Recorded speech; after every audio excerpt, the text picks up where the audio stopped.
بیا روح القدس عیسی دښتې ته بوته چې د شیطان لخوا وزمایل شي.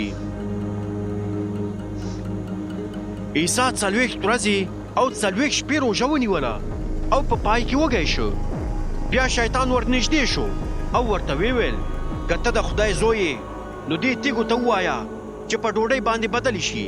خو عیسی په ځواب کې ویل د خدای په کلام کې لیکل شوي دي انسان یوازې په ډوډۍ نه بلکې په هر یوې خبرې باندې ژوندی دی چې د خدای د خولې څخه راوځي.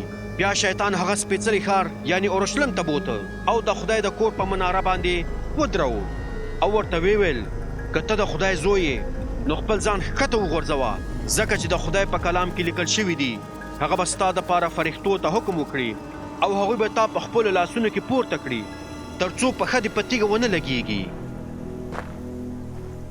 عیسی ځواب ورکړ همدارنګه د خدای په کلام کې لیکل شوي دي خپل څښتن خدای ما ازمایې. بیا شیطان هغه یو ډېر لوړ غره ته وخېجو او د نړۍ ټولې پاچاهۍ او د هغوی شان و شوکت یې ورته وښود او ورته ویل که ته ما ته سجده وکړې او زما عبادت وکړې نو دا ټول به تا ته درکړم.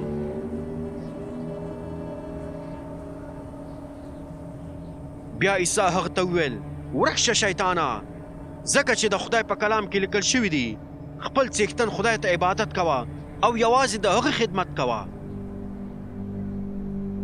نو شیطان هغه پرېښود او فرښتې د هغه په خدمت کې حاضرې شوې. کله چې عیسی واورېدل چې یحیی په زندان کې اچول شوی دی نو هغه جلیل ته لاړ.